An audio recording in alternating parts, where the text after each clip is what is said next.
Journey into Comics. Poor entertainment, poor news. Foodies watching movies. Adulting 80s. Podcastrophe. The voice of survival. Kids For Sale. Gallif Radio. Brews with Dudes. Journey into Wrestling. Journey into Comics Network. JourneyIntoComics.com.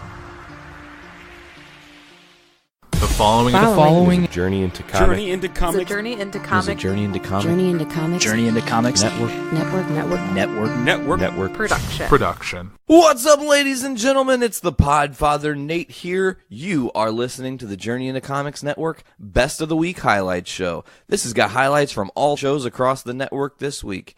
Sit back, relax, and enjoy. And here we go. Ladies and gentlemen, you're listening to Journey into Comics. This is a list of every Marvel movie ranked from awful to amazing. Okay? I'm going to quickly go down the list. There are 50 at this time movies that had come out that are on this list. They are all at this juncture live action. That's one thing to note. I have seen a majority of these, and I'm going to mention the ones I have seen. I'm going to also tell you about the ones I haven't seen and discuss why I haven't seen them. So let's get right into it. The worst movie on the list, coming in at number 50, Fantastic Four, the 2015 reboot, starring Miles Teller, Michael B. Jordan. It was a shit show. It was not good. It was a poorly designed movie with very little... I call it like a shoestring plot because it was just very thinly veiled together and held together by shoestrings. So when, you're in your third act and then all of a sudden they're the Fantastic Four, it just kind of felt forced and contrived and for another day. Coming in at number 49, Punisher Warzone. I actually never saw this movie. Have nothing to say about it. Another movie I did not see, coming in at number 48, Ghost Rider Spirit of Vengeance. The Nicolas Cage sequel. Yeah, I did not see it. Number 47 on the list, I'm going to disagree with wholeheartedly. I have a lot to say about this movie. Coming in, according to the comicbook.com list, at 47, The Punisher, Thomas Jane's Punisher. I thought this movie was awesome. It did a great job of being a Punisher movie. It did a great job of Thomas Jane portraying the Punisher. I thought that the story was clever. Maybe some of the acting was weak. Shout out and rest in peace to John Panette, who was a character in the movie, one of the neighbors that lived in the apartment, the fat guy that sang the opera song while he was cooking spaghetti. See, and this is what upsets me about this list, is coming in at number 47 is The Punisher, but number 46 is Elektra. Elektra was a steaming pile of horse shit. Put that at number 47. Put Punisher at least 46. Coming in right below this, now there's a several-way tie for what would end up, it actually turns out being 44th spot instead of your 45th spot, because there's a three-way tie here, I think. So 44 is Ghost Rider, which, okay, Nicolas Cage's Ghost Rider. I didn't hate that movie. I like it. I own it on Blu-ray. It was one of the first Blu-rays I owned. Not bad. Not something you should hate on. I genuinely dug Nick Cage as Johnny Blaze. Also in this tie, right here at number 44, you heard it here, folks. Maybe you're going to disagree with me. Maybe you're going to argue. Maybe you're going to go feck yourself, Cal, because Venom is number 44. CNET saying that Tom Hardy-led film is the dumbest movie ever. I can agree with you. Number 43, Blade Trinity. Now, I liked Blade Trinity. I thought it was pretty good. Ryan Reynolds in a superhero role pre his Deadpool era. Wesley Snipes being Blade. Triple H makes an appearance in this movie. I mean, it was crazy. It had everything. I thought it was all right. I didn't hate this movie. Blade Trinity at 43. Number 41 coming in with a tie, tying with another movie coming below, is X-Men Origins Wolverine, as well as the 2005 Fantastic Four featuring Chris Evans and Jessica Alba. Coming in at number 40 is the Ben Affleck-led Daredevil movie from 2003. Not a very good movie. 40 doesn't make bad. We're a fifth of the way through our list here. As we come into another tie, spot 38, Fantastic Four, Rise of the Silver Surfer, tied with Blade and Blade 2, essentially. Or no, tied with Blade at spot 38. And then at spot 36 is Blade 2, tied with X-Men Apocalypse. I've seen all those movies. I've seen The Rise of the Silver Surfer, Daredevil, Fantastic Four, X-Men Origins Wolverine, all these movies. So far, I've only not seen, essentially, just Warzone and Spirit of Vengeance. Maybe I did see Spirit of Vengeance. I just cannot remember. Coming in at number 35 is The Amazing Spider-Man 2. A lot further back on the list than I expected this movie, mainly because it just did such a beautiful job of sticking so true to that source material of The Amazing Spider-Man, doing the death of Gwen Stacy, nothing but beautiful justice, and hitting the marks there. Tying up next is Thor: The Dark World, tied with Ang Lee's Hulk. I think that was 2001 or 2002. Now, also in a tie-in spot 31 is Thor and Iron Man 2. Both have a Metacritic score of 57. The first outing for Chris Hemsworth as Thor, the second outing for Downey Jr. as Iron Man. We've got X-Men: The Last Stand in spot 30, as we are 2/3 of the way through the list here. The Last Stand was probably one of the worst X-Men movies, honestly, and did a shit job of, again, staying true to the source material. Spider-Man 3 comes in at number 29. Spider-Man 3 was the first attempt at Venom in a movie, and it was piss poorly done. But that's neither here nor there. Tied at number 27, both The Wolverine and The Incredible Hulk.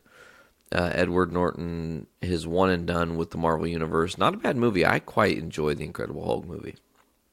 Both have a meta score of 61. Iron Man 3 coming in at number 26 on our list with just 1 point higher meta score of 62. Coming in at number 24 is X-Men, tied with Ant-Man, which I love that.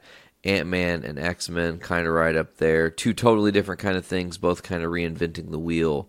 X-Men being one of the path layers for modern comic book movies and doing it right and closer to the source material. At number 22, we've got a tie here. X-Men First Class tied with Deadpool, which is shocking. First Class and Deadpool in the same breath. I don't know if I could say that. I feel like I maybe want to take a crack at making my own version of this list, like taking what they've said, considering some of that, and then making some fudges, because there's some things I don't necessarily agree with. But that, I mean, and they're going purely off Metacritic score, which is a fair way to do it, not a personal way to do it, I guess, is a better way to look at that. So Deadpool and X-Men First Class, based on Metacritic score, same, 65. Behind number 19, The Amazing Spider-Man, tied with Avengers Age of Ultron, with a Metacritic score of 66. But they're also tied with Captain America, the First Avenger as well. All three of those movies tied for your 19th spot. The Amazing Spider-Man, Andrew Garfield's first outing, Avengers Age of Ultron, and Captain America, the First Avenger. Up next, slot 18, Guardians of the Galaxy Volume 2. Love that movie. We're going to be talking about James Gunn a little bit later on in the show today. Make sure to stick around for that. X2 X-Men United at 15, tied with Deadpool 2. X2, Deadpool 2, both Metacritic score of 68. At 15 in a tie, which is, I can't believe I have to say this, Infinity War tied with Deadpool as well as X-Men X2 United, which I think that Infinity War is the better of those three easily, but that's my biased opinion. Coming in at 14 is the first Avengers. All three Avengers movies off the board were not even in the top 10. Just want to keep that in mind. Avengers in at 14, Metacritic score of 69. Ant-Man and the Wasp tied at number 12 with Captain America, the Winter Soldier, both Metacritic score of 70. Coming in at number 11, right before the top 10, we round out with Doctor Strange, Metacritic score of 72. And here we go, folks. We are in the quote-unquote top 10, and we're already in a tie. At number 9, 10, 9 is Spider-Man, the Tobey Maguire-led Spider-Man, tied with Spider-Man Homecoming. What? They both have a Metacritic score of 73, meaning they are on par in score, but maybe not on par with movie quality, because I personally like Tom Holland just a little bit more than Tobey Maguire. I think he does a better role of being Peter Parker, at least how I've always read him and loved him in that source material. Coming in at your 8-7 spots, which are tied for number 7, X-Men Days of Future Past and Thor Ragnarok. Awesome. Both have a Metacritic score of 74. Train of Our Existence showing up at late at night here on the podcast. Coming in at number 6, Captain America Civil War, right outside of the top 5. Here we are, the final 5 Marvel movies of all time. You guys can probably narrow them down because we haven't said them yet. So the top 5 Marvel movies of all time are on this list. 5 is Guardians of the Galaxy with a Metacritic score of 76.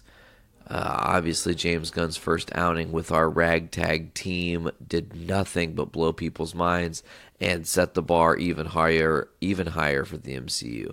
Don't know why I had a hard time saying higher. Coming in at number 4 with a Metacritic score of 77, it's Logan, a dreary Logan film. Great movie. Sad as fuck, but great movie. Coming in at number 3, the thing that kicks the MCU off at the very, very, very jump, Iron Man with a Metacritic score of 79. Robert Downey Jr. getting mad praise. Final 2 here. And let me tell you what, the final 2 are shocking. We got something from the past. We got something from the present.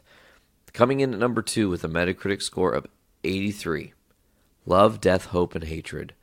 These words describe our number 2 on the list because that is Spider-Man 2. Taking the number 2 slot, the Alfred Molina-led Doc Ock versus Tobey Maguire's Spider-Man. Kristen Dunst obviously returning her role as MJ in that flick. Amazing movie. It makes me actually think that maybe I'm going to watch that after this podcast if I've got a little bit of extra juice. We'll see. We'll see how I feel. And coming in at number 1, the top Marvel movie according to the Metacritic score, a Metacritic score of 88. Wakanda Forever, baby. Black Panther taking the top of this list as the best Marvel movie of all time according to the MCU Metacritic scores. All 50 movies laid out there for you folks. Hopefully you enjoyed me going down that list. It was tedious. Lots to cover there. You know, it's funny because bias speaking, man, there are some movies that were way up there, like honestly, the fact that The Last Stand was as far up as it was, like, I think The Punisher with Thomas Jane's a better movie by far than X3. Sorry, I'm just going to keep it real. Same with the Wolverine, X-Men Origins, like, those, you know, man, I don't know, man. It's an interesting list. To talk about interesting lists and things that get snubbed and things that are going crazy, how about this, folks? We just, and this is going to be something that gets again covered. We had predictions we did leading into this week's Foodies Watching Movies. Next episode, we will be reviewing the Golden Globes and everything that happened. So this is a little bit of that, but it's happened, folks. Black Panther was nominated for 3 awards at this year's Golden Globes. However, didn't win any awards. It did not take anything home. Best Picture or Best Motion Picture Drama went to Bohemian Rhapsody. That just really is disheartening because Black Panther kind of heralded a change. Again, a very bold statement by Marvel saying we can do anything we want how we know we can do it, and we can execute it flawlessly because we trust ourselves. That's why Black Panther's so good. I don't care if Eric Cartman hates it. I think Black Panther is amazing.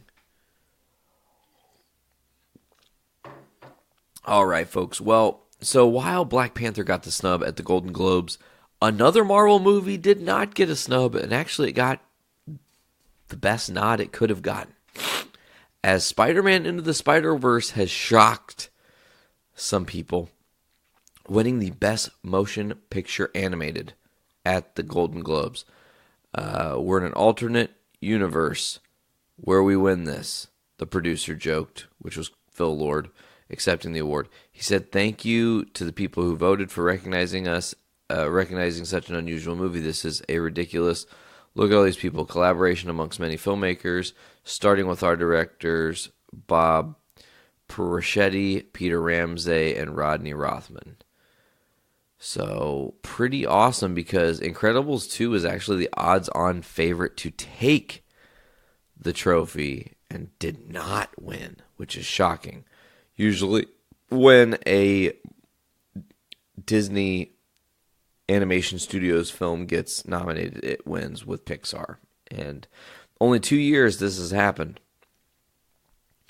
The Adventure of Tintin in 2012 and How to Train Your Dragon in 2015. So now it's happened 3 times because Into the Spider-Verse shocks and stuns taking the Golden Globe. That is bitchin' in the kitchen.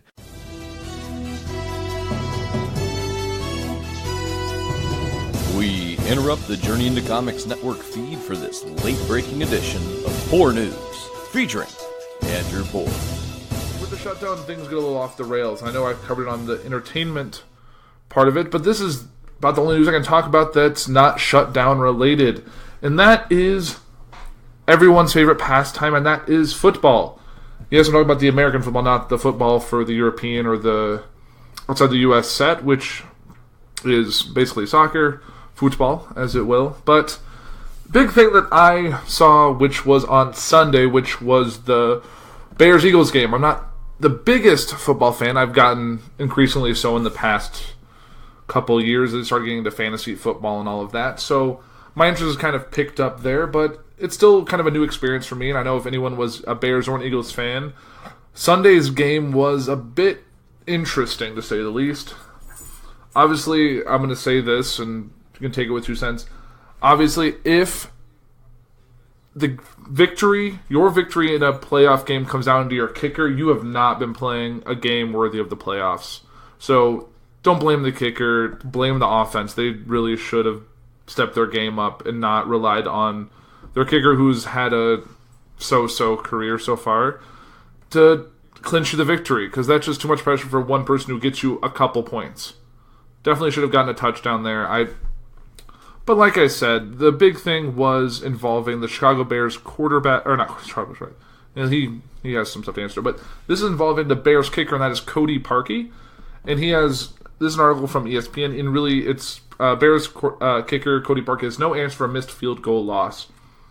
So kicker Cody Parkey expressed his belief that his potentially game-winning 43-yard field goal in the Chicago Bears playoff loss to the Philadelphia Eagles hit the left upright and bounced off the crossbar. "You can't make this up," Parkey said. "I feel terrible. I let the team down. That's on me. I have to own it. I have to be a man. Unfortunately, that's the way it went today." The manner in which he missed the last-second kick hit too close to home for Parkey, which endured criticism earlier the year when he bounced 4 separate kicks off the uprights in a Week 10 victory over the Lions. The Bears were not so fortunate to escape with a win this time, falling to Philadelphia 16-15. I thought I hit a great ball and was trying to play the wind. There's really no answer to it. I didn't make it. I take the loss on me. The sun is going to shine tomorrow, but unfortunately, this one's going to sting for a while. Slow motion replay shows that Parkey's kick appears to be tipped at the line of scrimmage. Eagles defensive tackle Trayvon Hester told The Athletic that he got his hand on the ball. So really, you can't even blame him. If it was a little bit higher, a little bit in a different position, the Eagles defensive tackle wouldn't have been able to tip it at all, and it wouldn't have hit the upright and the crossbar and not work for us.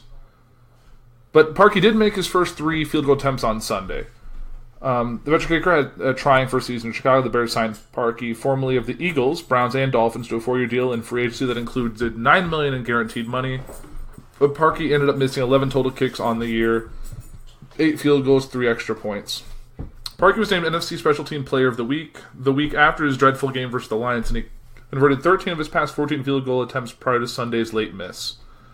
It's hard, Bears head coach Matt Nagy said. It's a difficult deal. I don't think you can write this story with how things went for him this year, how we were that's my dog in the background. Gotta love recording from the office. And then for that to happen, it's tough. Chicago has been able to stabilize its kicker situation since the club released Robbie Gould, the franchise's all-time leading scorer prior to the 2016 season. Gould, who was 82 of 85 in field goal attempts since leaving the Bears, attended Sunday's playoff loss as a fan. That's just awkward. Yeah,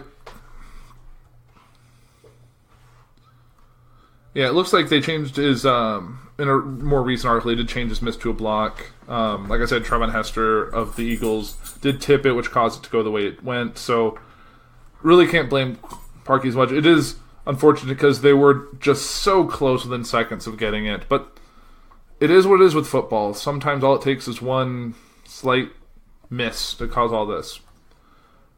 But speaking of the Philadelphia Eagles, this win scores the best NFL wildcard rating for NBC since 1994.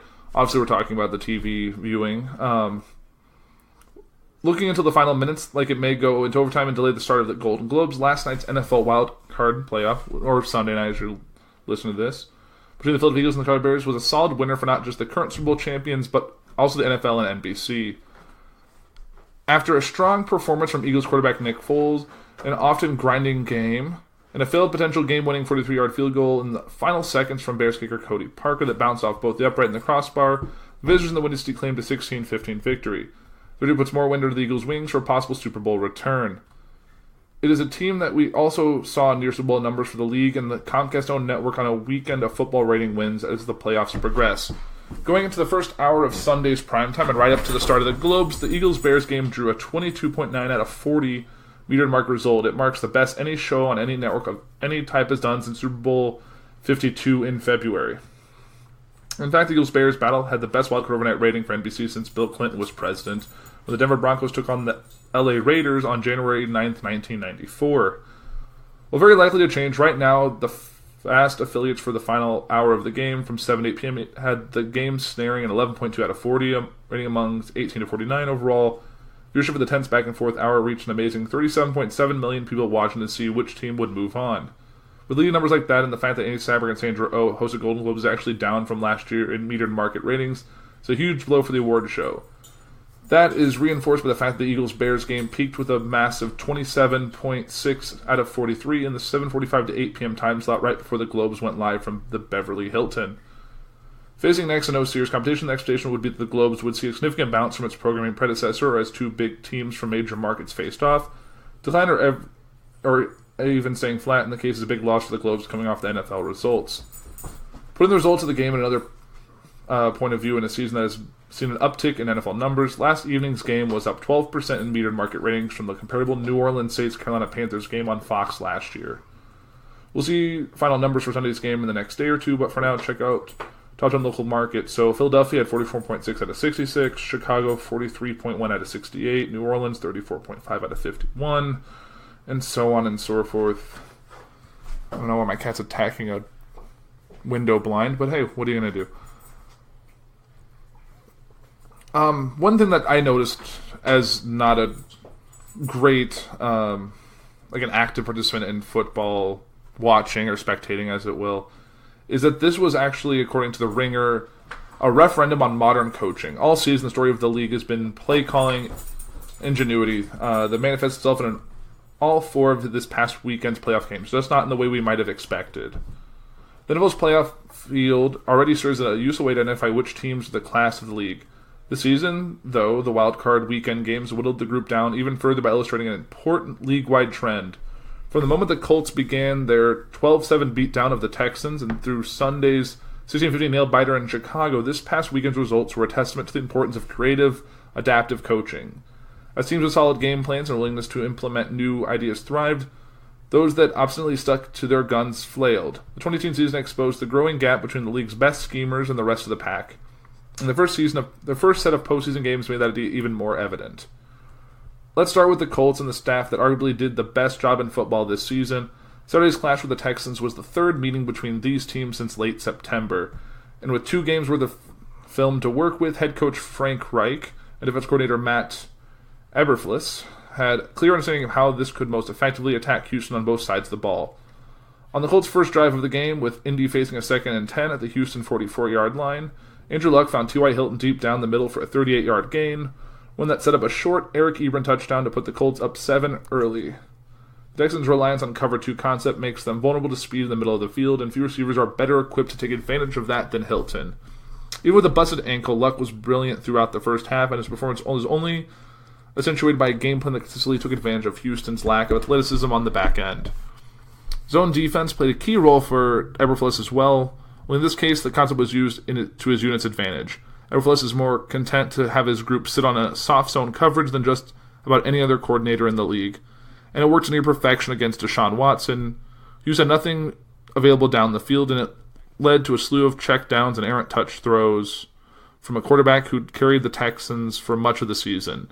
DeAndre Hopkins finished with just 5 catches for 37 yards, which is a recipe for disaster for an offense without many other proven pass-catching threats.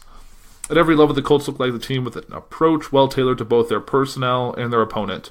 The recipe will lead them to Kansas City next weekend for the AFC divisional round.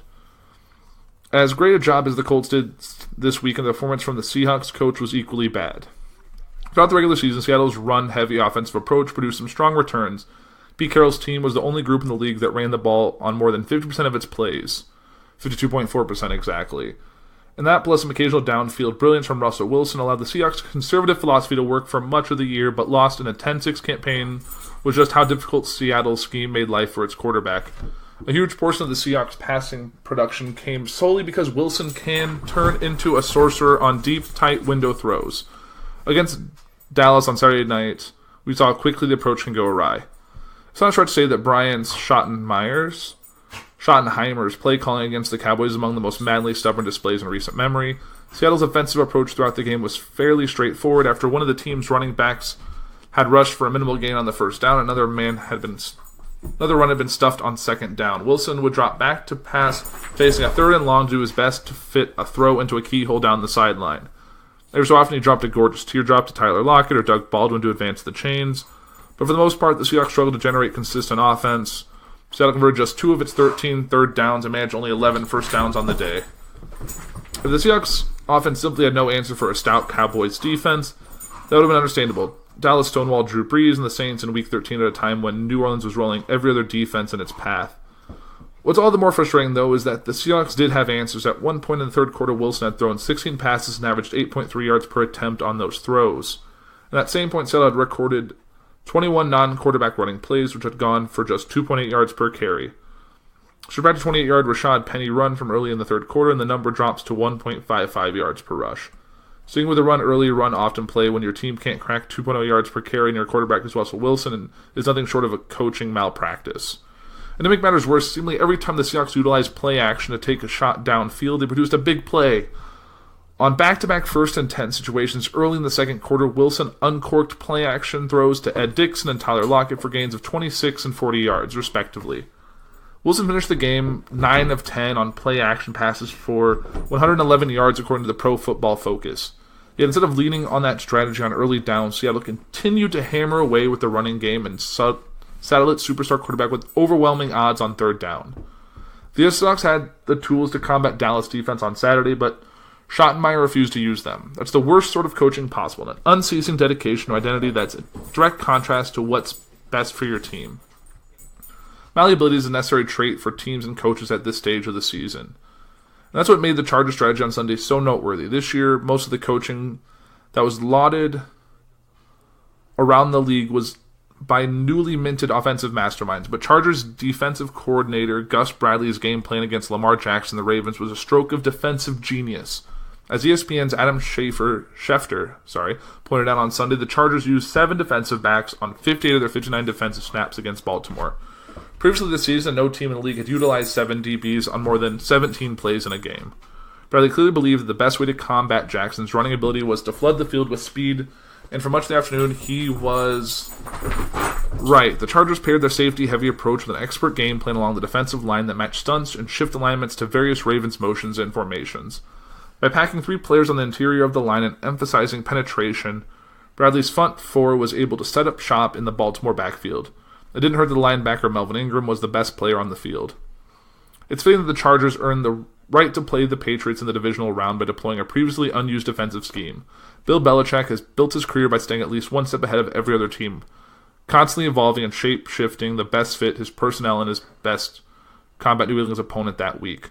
Not surprisingly, the team that earned first-round byes this season featured 4 of the most forward-thinking head coaches in the league.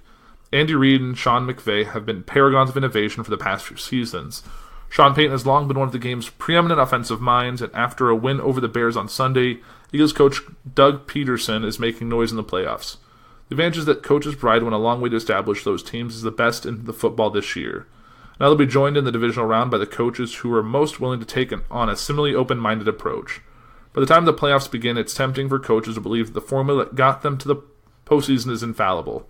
But Wild Card Weekend was even more proof the coaches who are able to adapt are the most likely to survive. And there you have that. And that wasn't even the crazy. So here's the 32 things from USA Today about the division, about heading into the divisional playoff rounds in 2018. So, Red meat, we crave sustenance. Guys, we are not invading my aunt.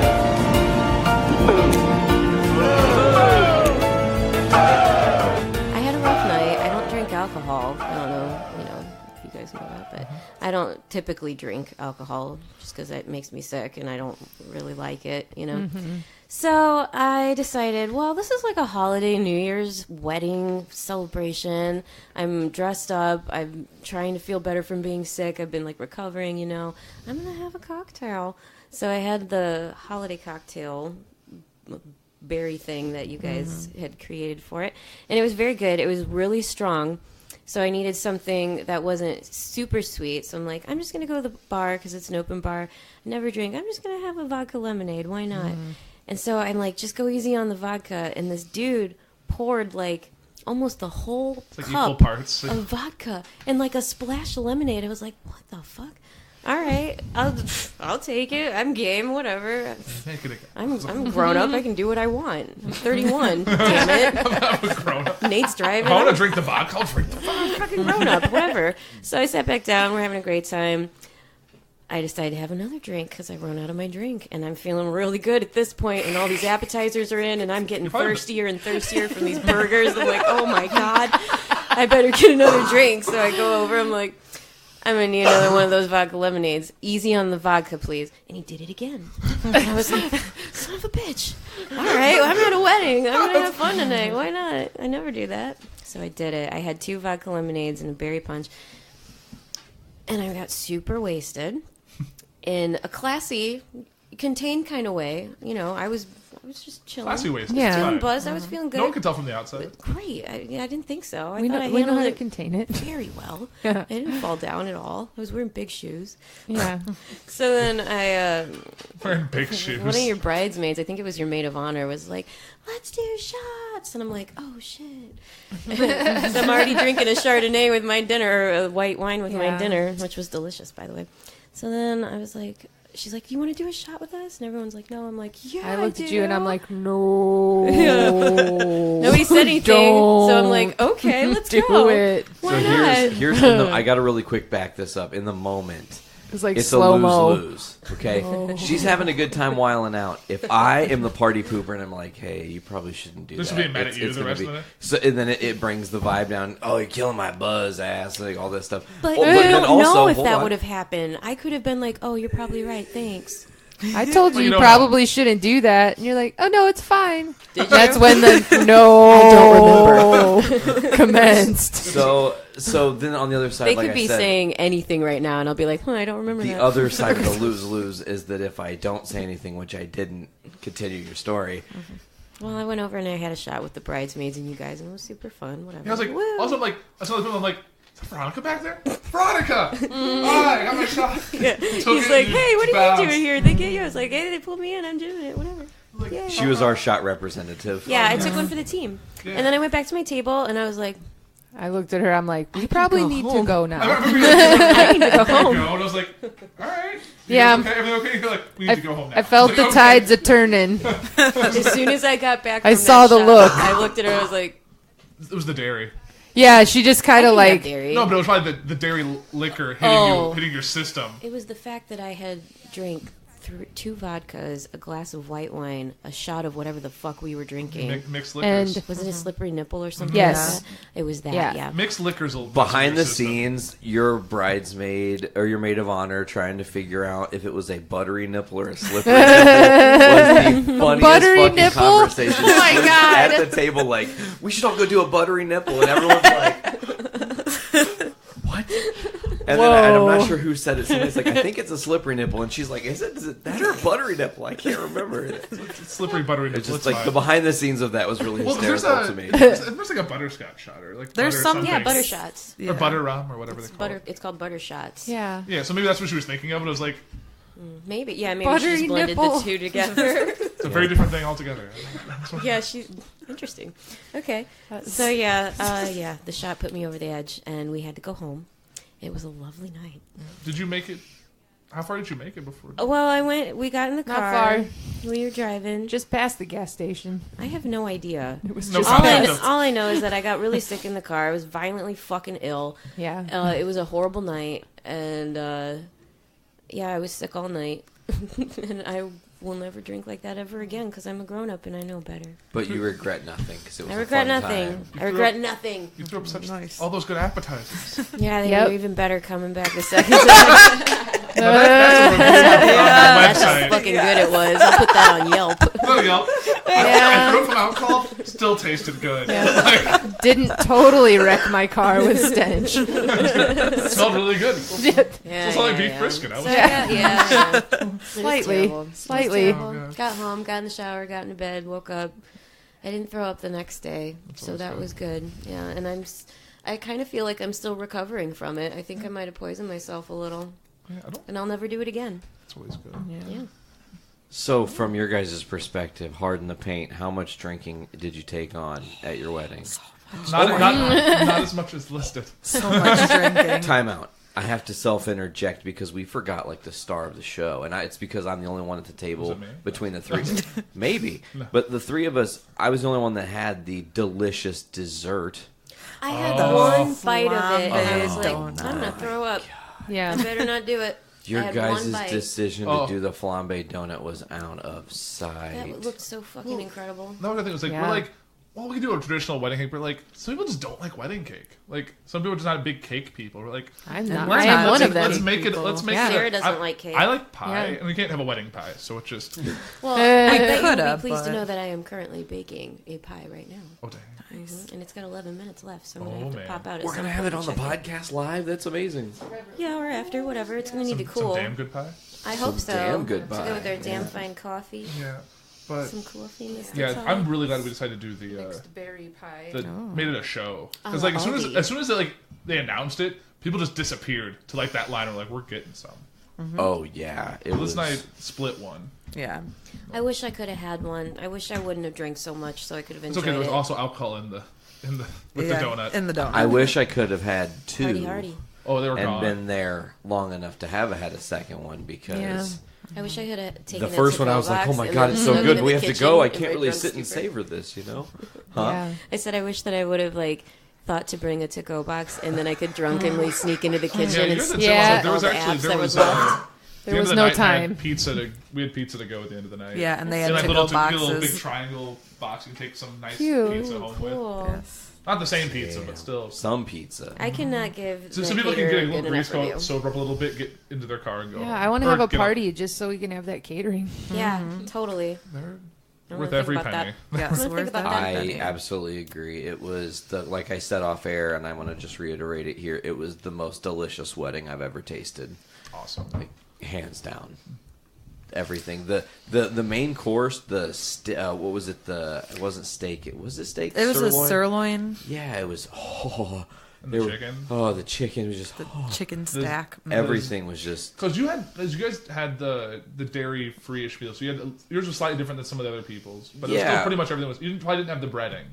Ours was very different because Nate had said that we were all getting lactose-free meals and I was like okay whatever. It was like you said well it's like because Sarah is the only one who's lactose free. Fully. It's like, well, Sarah and I, but let's just all three of us will be. I'm like, okay, I'll let them know.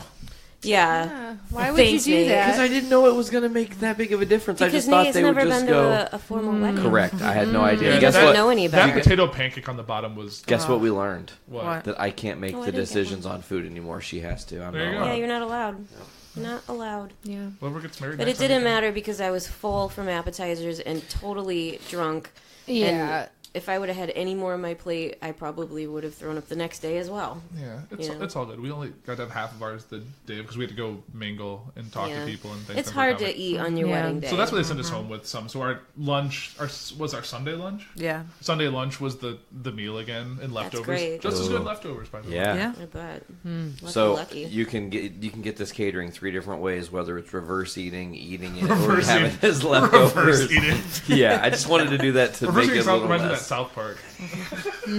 No. South Park's been on point lately. Ooh, We've been yeah, trying we to just catch started up. watching the so newest. Integrity Farms. Oh man, we're really that into it was right now. super I've fun. not watched in many. I never really watched it, but it's a fine show. Yeah, all in all, man, thank you guys again for letting us be a part of your wedding and come to your wedding, and it was spectacular. And Yeah, I was telling them earlier. I was telling Sarah yesterday that I thought that instead of them sending us a thank you, that we should send them a thank you. Yeah, Thanks yeah. for inviting us to a glorious wedding. I still dream about that food. I will dream about it for the rest of my life. it's also hysterical that like 4 days before your wedding, we actually broke even further our bottle opener. Like, and that was, you gave me that as a gift as being part of your wedding, was like a bottle opener, and I was like, oh, this is perfect. It just replaces the one we just fucking broke. This is great. There you go. Perfect. It's like timing. It's Yeah, like that you was knew. nice. The universe knows. Such a classy wedding. I really enjoyed it. 10 out of 10 will, when you guys like renew in like 35 years, don't forget. Same catering company. But Yes, like, find we're that here for the catering food. company. You're like, we're flying them in. I don't know where you guys are going to be. You'll have to fly them in, but you're flying them in. Flying from down the street. Like, take off. They're worth the flight. Just go. They took a helicopter. Tell you what kind of flight. They had to fly the food in. Ooh, yeah, that's cool. Yeah, we had some great food. We've also been having a lot of great food because it's been the holidays. Oh, yeah. Yeah. Did you guys have some good holiday food? We actually... Andrew we cooked. had quite a week because we also we hosted Christmas Day at our house. Ooh. So, like 3 days before the wedding, we're like, let's just host Christmas. That's also that we also I was slowly going towards insanity because yeah. we did a guest room followed by hosting Christmas. Our week of the wedding God. involved us Adulting getting all the ain't wallpaper removed, easy. painting, priming, and organizing a guest room because we had company coming, and then doing Christmas Day for both our families together.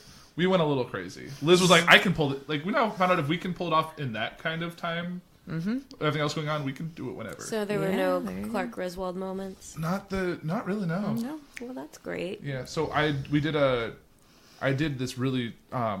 I did ham in the crock pot with brown sugar, honey syrup, and pineapple juice. Gosh. And I just soaked in that for 4 hours. That sounds so good. And then cut it up. And we had people brought sides. We had baked mashed potatoes.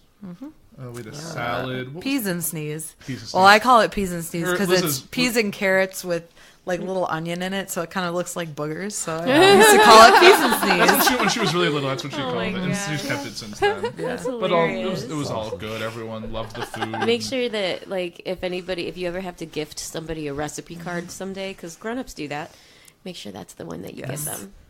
Peas and sneeze. Yeah. Did you guys did you guys take your cookie boxes home? Oh yeah, the We cookies. did. The- That the was favorites. Devastated the cookies. I was so pleased about that. All Oh the- man. That's holiday cookies. We had some of those today too. that was such a nice little takeaway from the wedding. Yeah. The little A's and little E's in there, and The jelly cookies.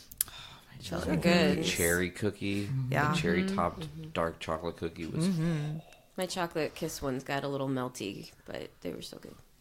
What's up on this?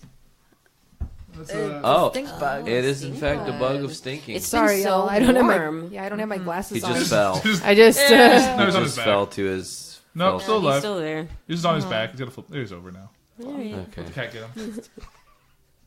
I guess I can go let him outside. I'll be Shoo him animal. Interrupted by the stink bug. It's okay. It's the bug of our existence. Oh, the bug of our existence on That's a this little weird. episode.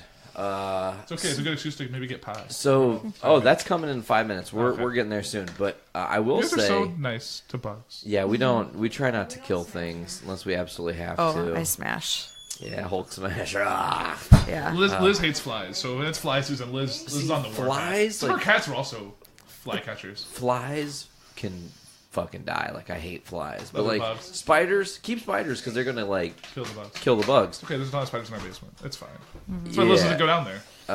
So one thing that's been making meals interesting and nice for us is the fact that Veronica got a Instapot for Christmas. I did. We talked about this on the last episode, but at that point we had not yet tried it. Yeah, we've since tried it several times. It's been hit or miss for me. I made some chicken. The first thing I made in it was a roast. Wasn't it the roast? Yeah, it was the roast. Yeah, the first thing I made in it was a roast. And what I like about the Instapot is that it has an option for you to saute it right into the pan or in the pot that you cook it in. Because an Instapot is a pressure cooker, slow cooker. So you can saute, you can make yogurt in it, you make rice, you can make oatmeal. So it's a big all-purpose appliance. It is, yeah. It's pretty cool. I use it at the cafe that I work at. I do food prep there, and I use it to make chicken salad. Ooh, okay. And so I made chicken salad in it again, or for the first time in this Instapot, because this is a newer model. It has different buttons on it and stuff. And I was super pissed off because when I cook it, I'm cooking for a restaurant, so I make like 10 pounds of chicken salad at a time. It's a lot of chicken salad. It's a fuck ton of chicken salad. I have to do a lot of chopping. It's annoying, but I love it. Anyway, so I hate it, but I love it. It's fine. No, it's okay. I just really hate cutting onions. Like I have to cut so many red onions. Nobody. We're gonna fuck the sodomites in the...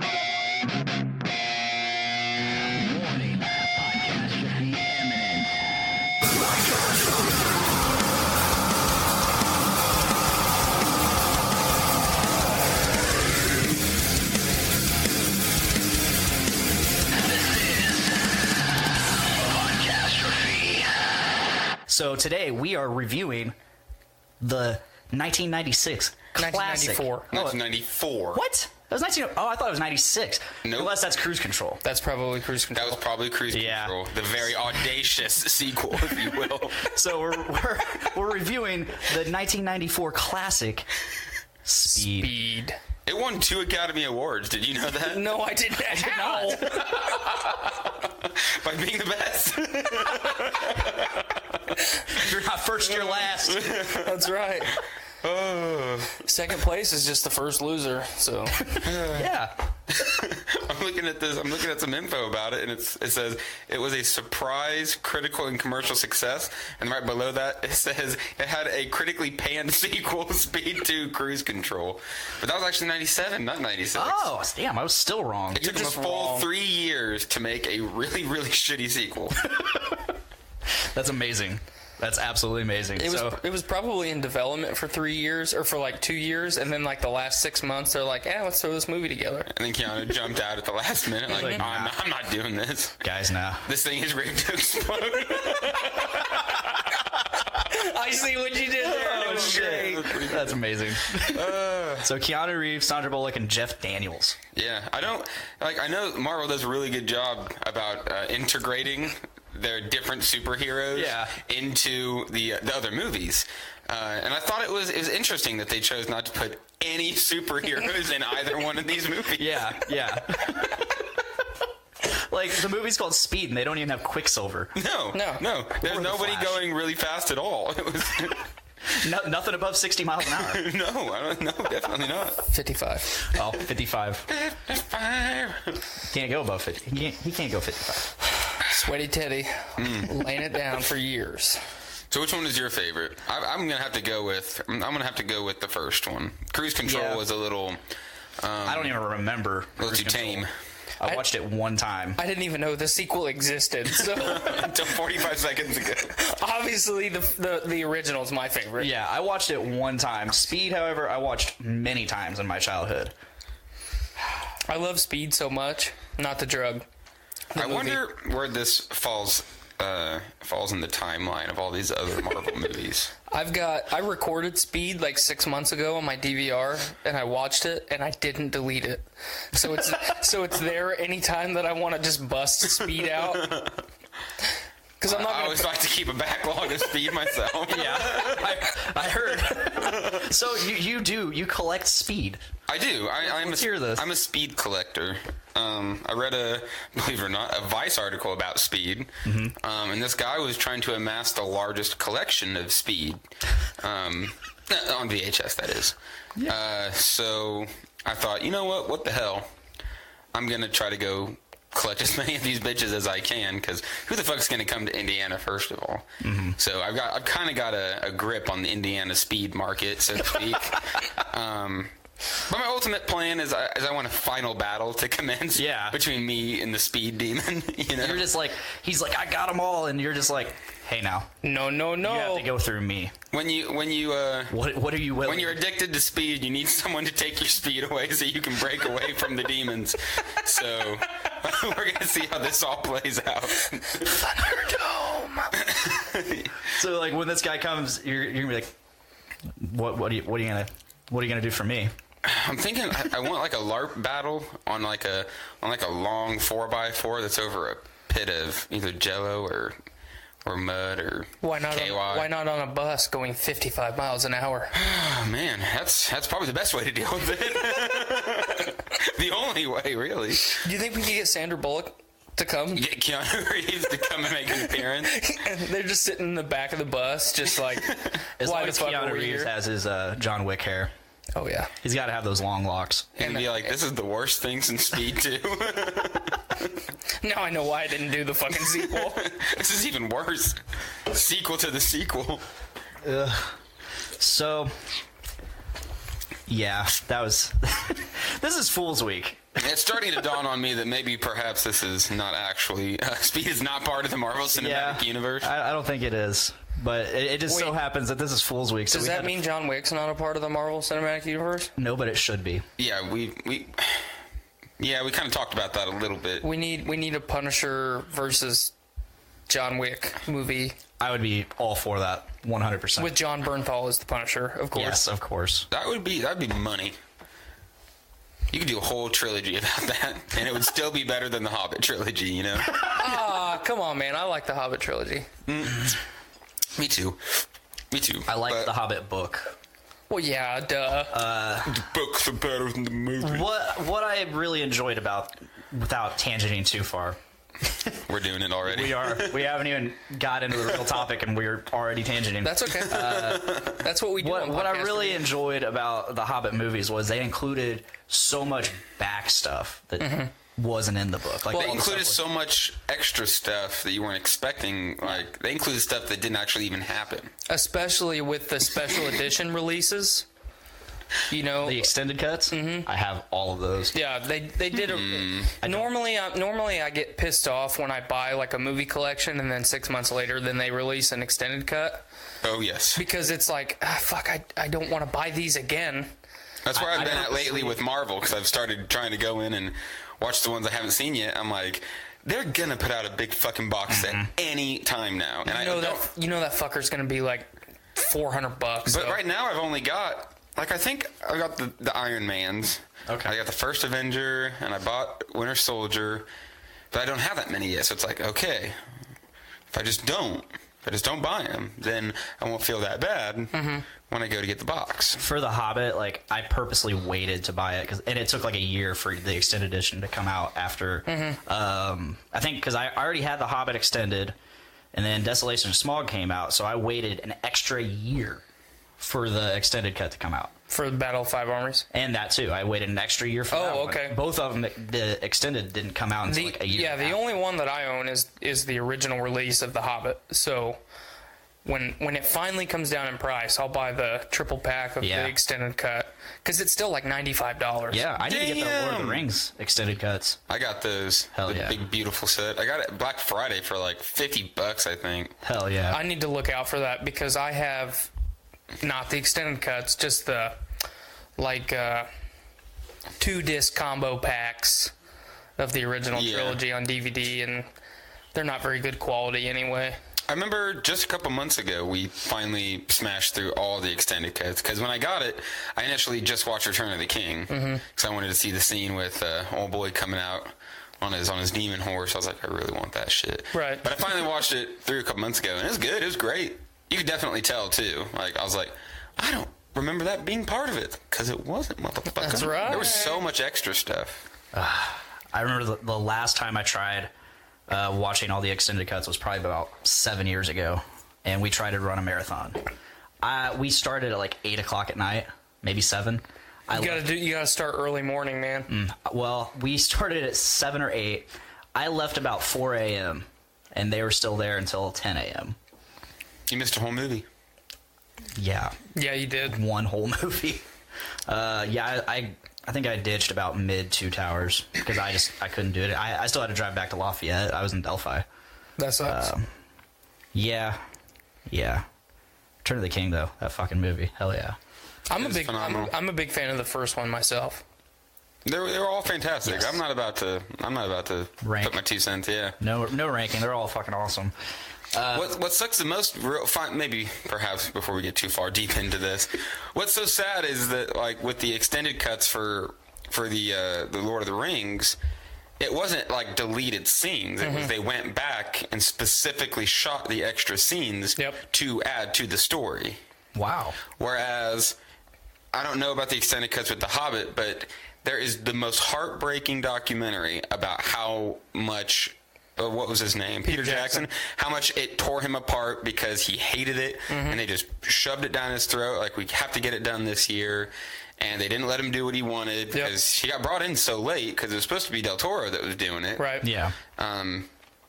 So I guess that might play a little bit in my brain as to why I don't like him as much, because you can just tell. Well, they didn't have as much love. Peter Jackson made that franchise relevant again. Oh yeah, definitely. And then when they gave it to Del Toro, I was like, why would you not want Peter Jackson doing this?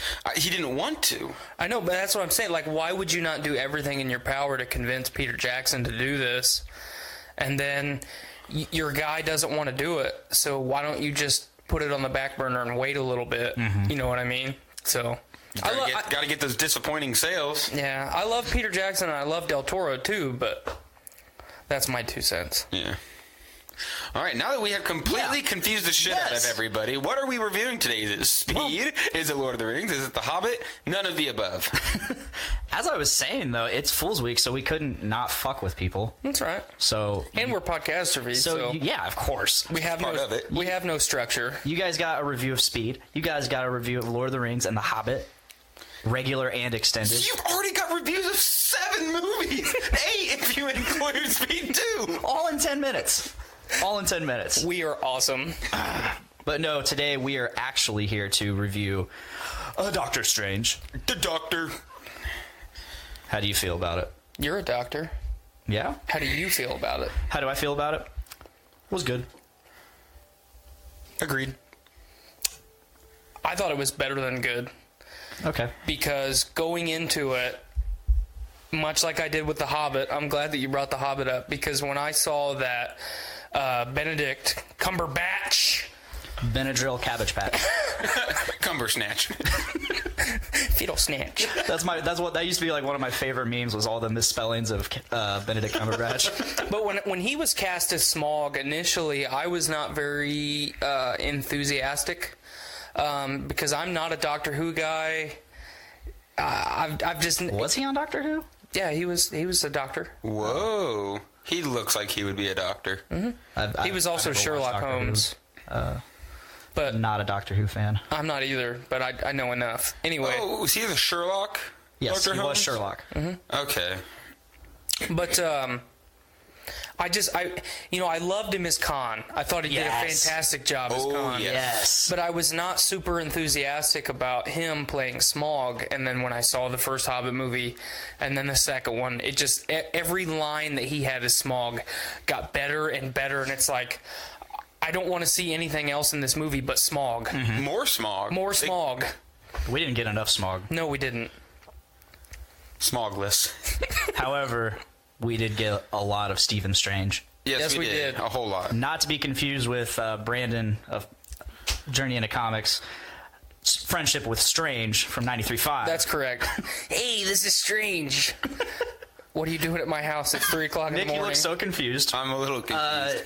Brandon apparently is the only person that enters into like 93.5 giveaways, and every year involving Metallica for some reason, he gets a phone call from Strange. Hey, this is Strange. Brandon, you want another Metallica album? Swing by and pick it up. Yeah, Not long ago, he won like a gift card to Wings Etc. was like a $50 gift card or something. Yeah. Jess wins a lot of those too. Yeah. Just because she's up early in the morning, so no one else is doing it, and she just calls and wins shit all the time. Man.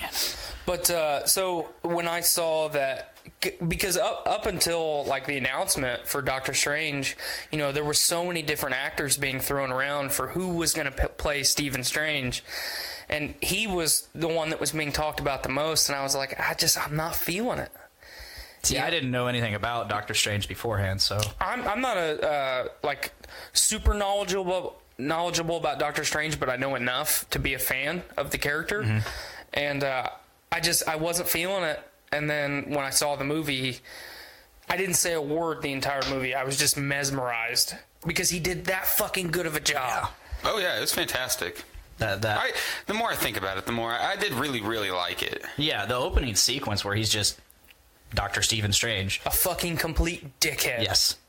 Like, he cracked me up with his, like, music trivia stuff and just his overall cockiness. It's impossible to ignore the comparison to Tony Stark. Yeah. Just this kind of total asshole, kind of a playboy, and then he gets himself super fucked up, and oh, look, here we go. Redemption. At first it's the downward spiral of going to any means necessary to reclaim his former glory because he was so consumed by it. And then money, there's no amount of money that can give him back what he had. So he had to search the spirit. But there's 3 actors, I would say, in the last decade that have done something that no other actors have done, and that's make me absolutely fucking hate the character and the actor. And then by the end of the movie, you know, it's like, I love this guy.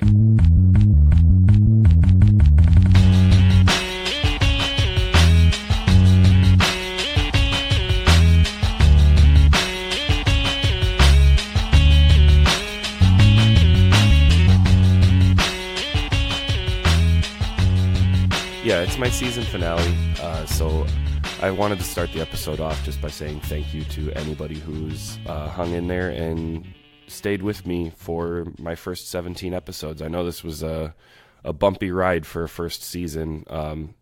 We had a lot of, this show where it is today is not really what I had envisioned when I first started it, just because logistically the way I was planning things wasn't working out, and getting guests to come in and record with me has been way harder than I ever imagined it would be. I mean, how hard would you think it is just to say, hey, can you come over on Thursday night and record with me for an hour? But it never ends up that way, mostly because I can't remember if it was the last episode or the episode before, but we did mention that the guests we're trying to have on, they all have kids, just like we have kids. And when you have kids, a lot of your schedule revolves around them, So it's not as simple as just saying, okay, Thursday, we're going to do that Thursday.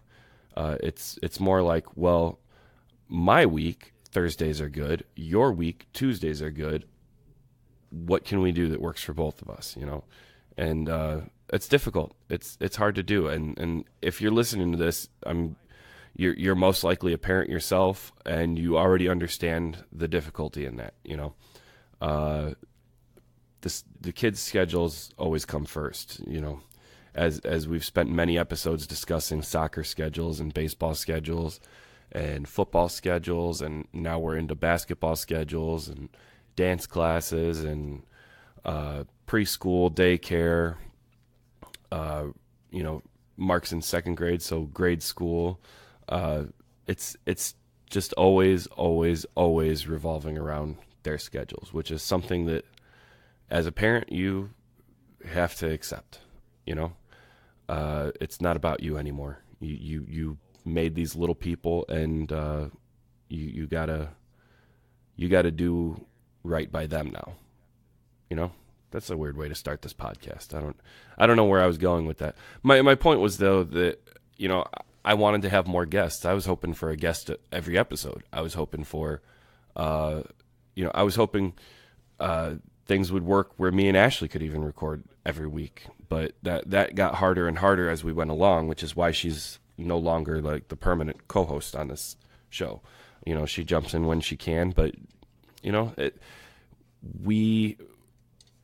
it's a rarity when Ashley and I get time together alone without the kids. And we don't always want to spend that sitting in front of a microphone for an hour and a half, 2 hours. I know the episodes are only an hour, but by the time I get everything set up and stuff, it's a whole night gone for us, you know. And since we don't get many of those, it's hard to justify it sometimes.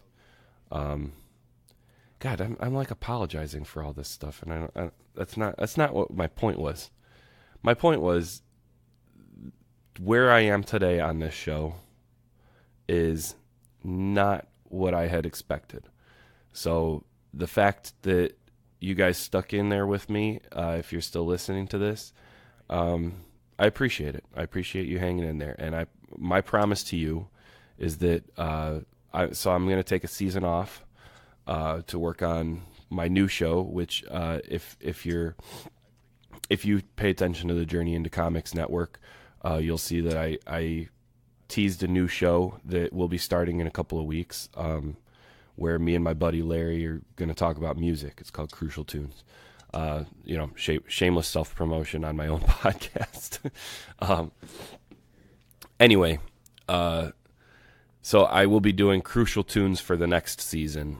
But by the time I come back to Kids for Sale, you know, next summer or whatever it may be, or I guess since we're in 2019, this summer is what I meant to say. The next summer that happens will be when I jump back into Kids for Sale, I'm pretty sure.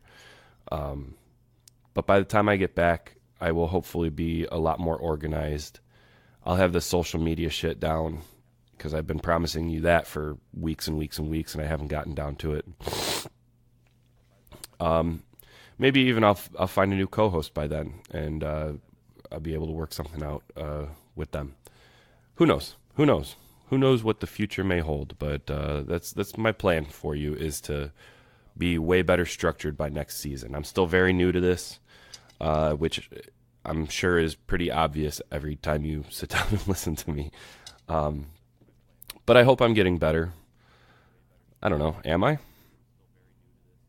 Tell me. I don't, if I'm getting worse, tell me. I honest to God, I'd like to bring you the best content I can. So, and I know starting this episode off within the first, 6 minutes, explaining to you why it's not better. It's not a good way to start, I guess.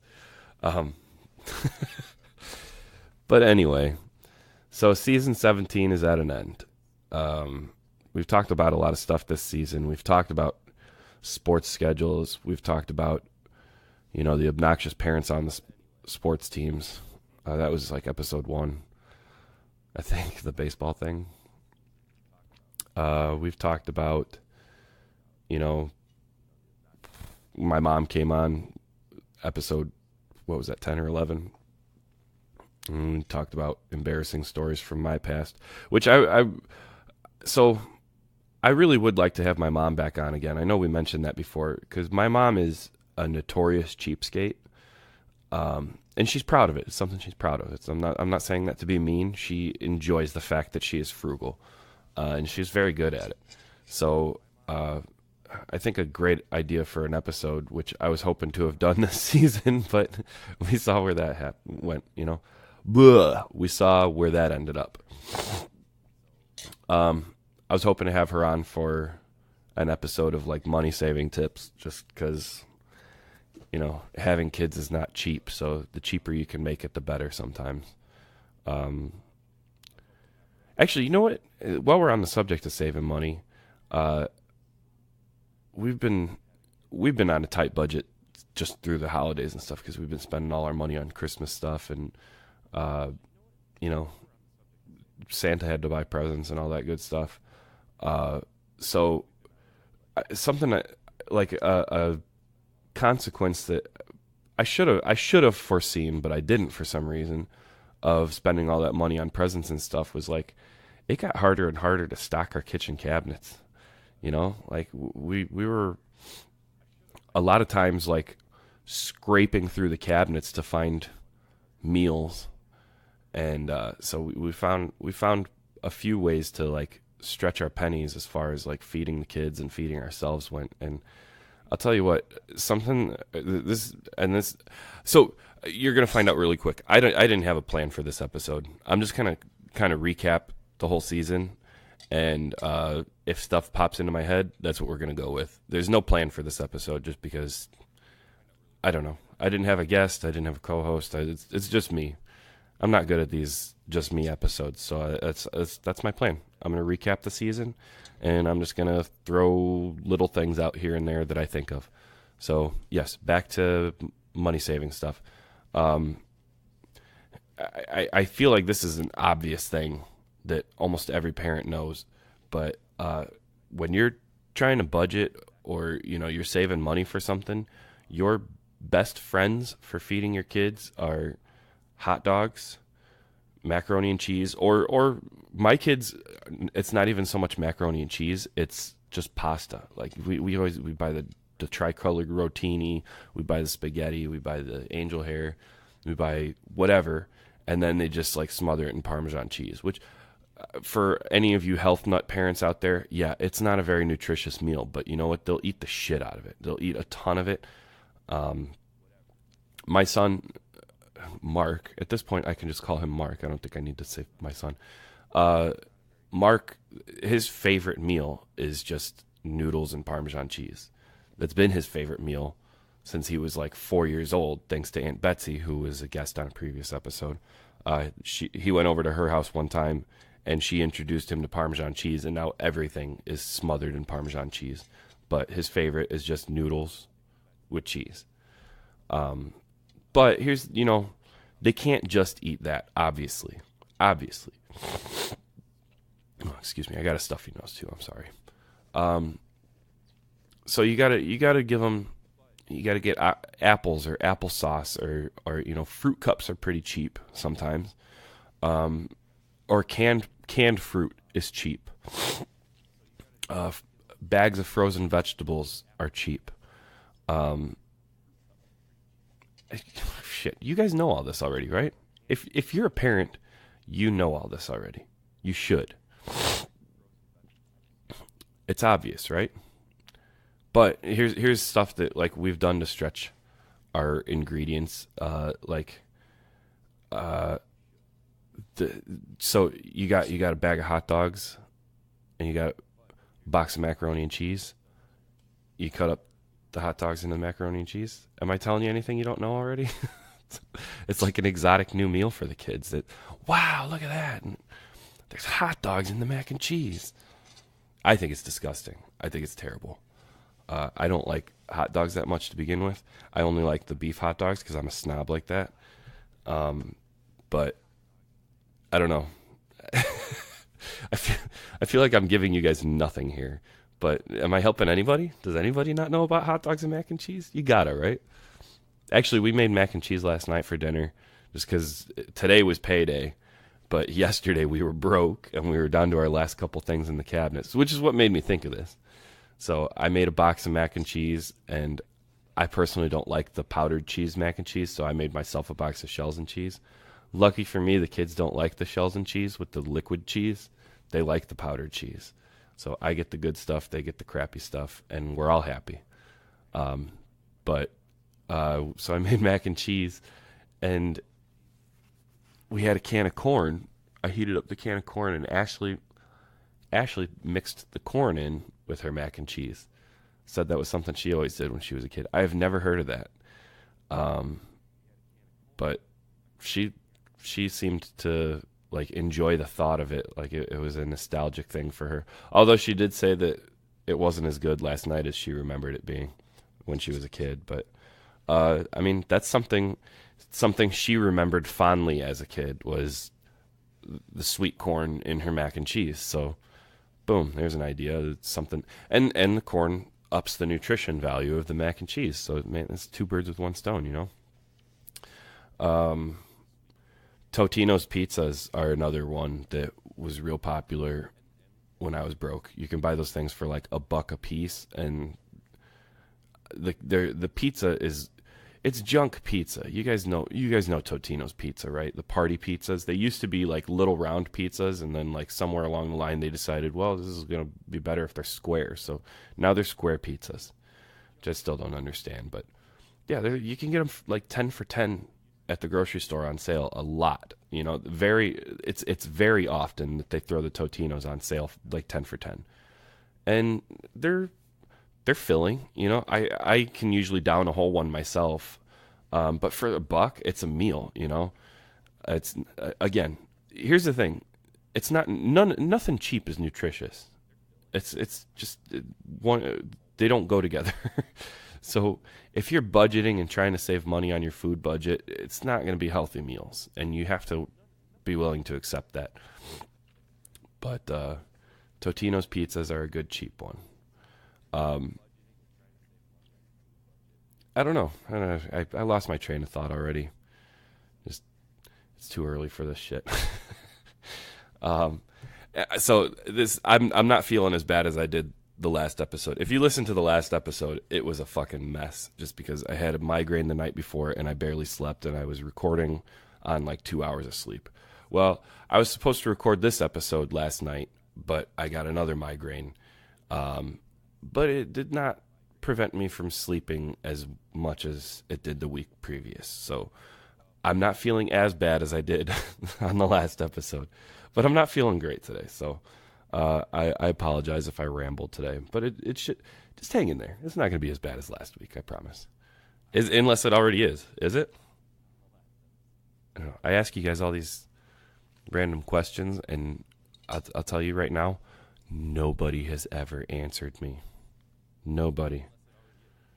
No comments, no messages. I get messages from Nate, the head of the network, all the time, telling me, you know, oh, I liked this part, I liked that part. Which, Nate, I love you for leaving me all that feedback, because you're literally the only one right now. So it's nice to hear from somebody, and I'm really accessible, guys. I promise I am. I don't bite. You can message me, you can email me. Find me on Facebook. Find my personal Facebook profile and friend me.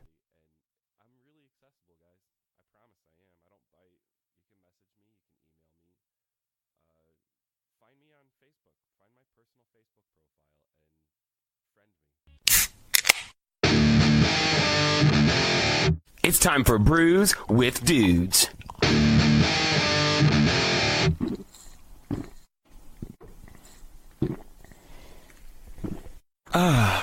Juicy. All right, so we would start with 450 North's Fresh Fruit Milkshake IPA infused with pink guava and vanilla. On air with Brews with Dudes. Says Dick Blaine Tyner, joining us on Facebook Live. What up, Dick? Welcome to the fracas. Ooh, the can looks cool floating in the lights here. It's our first episode with the light, I believe. Very happy to have it. Observe and be envious. All right, that's probably where that's going to be safest. So how's it going, Tex? How have you been since you've last been on? It's been a couple episodes, I think. Yeah, I've been trying a whole bunch of other beers, mainly ones that Carmen got me from 18th Street for Christmas. Shout out to Carmen for getting me all those beers. I forgot it was that so if we're good. Feeling super froggy that we do have a couple of those sitting over there. Uh-oh. If we're feeling froggy, that's silliness. Yeah. Oh my God. Have we ever been so known thick to not feel such a way? Oh, it's so fruity smelling. All they do right. not spare with their fruit editions at all, I don't think. Let's see what we're getting ourselves into. I can't see through it. You cannot, yeah, I can't see what we're getting into. I'm going to have to work my way through it. Definitely pick this up if you can. This is very good. Oh, my goodness. That is very, very tasty. It's almost a sour how, like, over-the-top fruity it is. It's so good. Dick says he thinks that his pink guava was off. I don't know if I'd say this is off. Or odd. Alex Cutter, what up? Appreciate you joining in, Alex. It's got an interesting sharpness to it that I'm not sure if it was intentional, but I think overall it's fantastic. Oh, yeah. Did it say hops they use or anything like they do with their other cans? No, I don't believe so. Threw them all in the back end. Didn't want me bitter at all. It does say please enjoy sooner than later. It's only 2 weeks old, I think. Yeah, it shouldn't affect the flavor too much. I don't think so. Some snobs are very... Ooh. Yes. Yes. One of my friends, hope he's watching, Grant, or ever see this, he just pours out Pliny the Elder after 10 days. Silly. What's up, Alex? He says hi to us. Nikki, welcome to the fray. Cameron Gore, welcome, my friends. But long time no see. Hello, hello, hello. Dick says, interesting sharpness. Yes, that's precisely what I mean. Yeah, I guess I can see what you're saying. Brewing a milkshake IPA, you expect it to have that creaminess, which it is definitely creamy. Oh, yeah. But I don't know if that sharpness is just the pink guava flavor. You know? Maybe like extra bittering hops they threw in or something. It is wonderful. Oh, man. That's delish. All right, what percent is that? Like 6.5 or something? It's not terribly high. Oh, it doesn't say. Reveal to me your secrets. 6.4. No, it's 6.4. You guys can slug these ones back pretty easy. Although it's kind of thick. Yeah. You could definitely trick yourself into thinking you were okay and then accidentally slam 4, just 6 or 10 of them. And then be in trouble. On our last show or what? Yeah. Yeah. Our last show we did get a little lapsapadoy. 450 explosion. Yes. Yes. That was awesome. That was a good show. That was a fun show. We've got another fun show coming up. The 2nd annual Doom Room Awards night. Pretty stoked for that. We just tallied the final votes. I'll keep it quiet, but we definitely are going to be crowning some new champions this year. Woo! Pretty excited. We've got a couple of new fun categories, and the lineup is totally insane for that night. It's us who are, I would say, like angelic Christian punk horror. With slight Doom leanings. Yeah. And then Bizarre Noir, which I call avant-garde circus rock. An amazing show. Yeah. Every time. Yeah. And then Coyote Man, prog rock from Chicago. They are amazing. And then Arcaris. Good old, ooh, they're going to hate me for whatever I say. I'm just going to say stoner stuff. Stoner rock. They're fun. They're adventure. They're adventure rock. Stoner adventure rock. They always sound like they're just fucking traveling through the Shire towards evil. But lit. But lit as fuck, yeah. Hello, Tara. Welcome to the fray. Good to have you. She's always doing crazy things, posting pictures from crazy places around the world. Awesome. Keep it up. Wonder where you're watching from today. Let us in. Well, yeah. Take us with you. Bring beers back from there. Dr. Dongo says, I campaigned extra hard, probably referring to the Doom Room Awards night. We had 104 total people vote.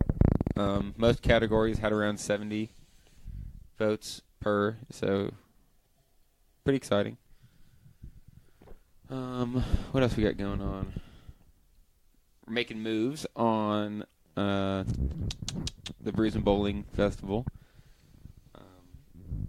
We're getting ready to start handing out some forms to different breweries to get involved.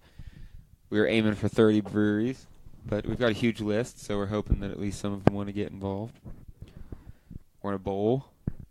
We're going to drink beer, and we've got a lot of fun musical guests. That's going to be fun. I wonder what the average bowling score will be as opposed to what the average score is before you drink. Like, if there's me like, what do you usually bowl? Score and a 6 o'clock score. Yeah. I had a 150 earlier. Now I'm don't think I've even gotten to the gutter yet. Just keep on throwing into the other lanes. Another rockin' 30. Yeah. And I got a strike. So. Oh man, we should finish this one up and get rocking on the next. It's hard though. It's delicious, but I don't want to chug it. Shout out to Arnie's for making this really hard. Yeah, this is episode 64. We titled it "Beer and Pizza" because we ate a lot of Arnie's before we did this, and it was a mix. We couldn't decide if we were going to take a nap or do this episode before we have band practice. Is this a good base, or does this make me just go to sleep? I'm excited to see how band practice goes. It's so good. You have so much energy for it now. Yep, that's true. Yeah, so many carbs. I'm ready to rock. Yeah, it's just been ebb and flow. Yeah. So what we should do next? I feel like. Is it just a regular IPA? It's not a double or anything? It's a double, or double dry hopped IPA. I think it's a 7.2 base. And this one's 4.5. That's where like all their blenders are. Mm-hmm. So whatever you think, green pill or red pill. Which one will you choose, Neo? Oh, damn. Nico. Garrett. Welcome to the fray. Oh, Nico. Which one do you think we should have, Nico? The Hazy Nuggets or the Strawberry Jam Slushy? Who will answer first? Strawberry or hazy? Yeah, whoever. Sorry, Nicole. I just took it away from you. Whoever tells us what to drink first, we will. Because I'm nursing this pink guava. It is delicious. Strawberry. All right. You win.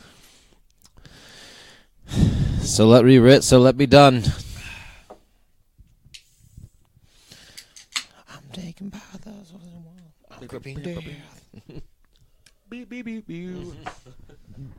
Thank you to everybody listening on Spotify, iTunes. Holy crap. Oh, it's just juice.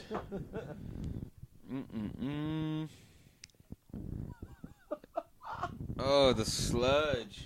Wait a second. I was going to say one of us got the juice, one of us got the sludge. It's all going to be delicious. They say when they put these beers out, they're like, these are made with such an incredible amount of fruit. You want to make sure you drink them as soon as possible. These are smoothies. Good Lord. Yes, it is. These are jammy boys. Got all the good hiding in the back. Holy goodness. Oh, my goodness. Well, I'm trying to drink some more sludge. Yeah, this just straight up smells like opening a bottle of strawberry jam. Like when you're making it, when it's all hot and stuff. Holy shit, this smells so good. Wow. Oh my goodness. It's like a strawberry pie. It's like that thick. Holy shit. And only 4.5%. You gotta be kidding me. I want to drink this. It's gotta be 400 I want to make this every meal of the day. Oh man. That is friggin' great. Yes, thank you so much. For leading us on the path.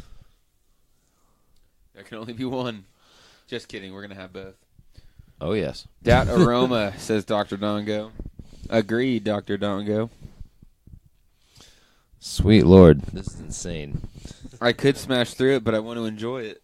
That's why we need to have multiple cups. So we could just have... Oh, we never considered doing it like that. Do it flight style, where we pour all the beers at once and then just... Maybe. Do that for Brews with Dudes at Moontown. Yep. Rock the full flight. Dudes on the road. Brews on the road. Wait, don't do that. No. We're working on another concept called Brews Cruise. But, again, you got to make sure that we're... Stay as safe as possible. Yes. Drink responsibly.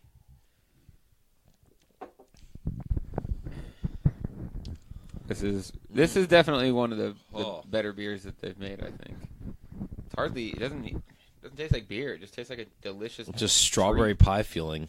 They just turned into a booze. They just like let strawberry pie filling. Just put that into some like grain base. That was just this is so good. I don't want to let it go. Cassie, hello. Welcome. Good to see you. Welcome. Dustin, I see you liking it over there. Hop on in, say hi for a second. When are we going to get you back to town? Last time I talked to you, we were trying to book your punk band. Let's get that moving. I'm starting to work into March. Shake down. Yeah, we got a couple fun shows in the works. I think we're going to do another St. Patty's Day show this year. I want to do a guitar shredding competition with burlesque performers and maybe a comedian. I got an idea for a comedian, but I got an idea for a comedian too. It's like, Nick, the only time you book comedians, you just book that one guy. He's the best. He's the best. The one time I booked a comedian, I booked the best comedian. There's no point looking for another one. Yeah, heard he got some votes in the competition recently. He did for most missed act, or the band that they want to come back. I think they went as far as to say the best comic ever. I think so. I believe him. I take into account every single vote. You know, y'all are my constituents. I listen to you. So I only got one person that said, best comic ever. So it's like, well, clearly, no other comic got a vote. So yeah, he's the best. This is the greatest awards that anyone can ever get bestowed upon them. Yeah. So it is. These carry a lot of weight. People put this on their resume. Christian Bale did not get any votes, although he did get a Golden Globe. He did. No Doom Room votes. Sorry, Christian. You're still one of my favorite actors. Although, special counsel investigator Robert Mueller did get a couple votes for favorite scene person. Brady, welcome. I see you liking it. I see you. Yeah, for People's Champion, Robert Mueller got 6 or 7 votes. That is awesome, as he well should. He's going 0-2 though in terms of years, so he didn't have the best 2. I guess he did get some indictments this year, but we're really hoping for that one Grand Slam hit. Yeah, I think he's gonna wait until the 9th inning and put it over the wall. Yeah, that'd be cool. This would be pretty funny. Just politics aside, like, it's been a fun ride. Yeah, so it's like whatever's gonna come, we're gonna have fun with it. So yeah, whatever happens with like the end of it, I just want to see like the reaction photos from like both sides.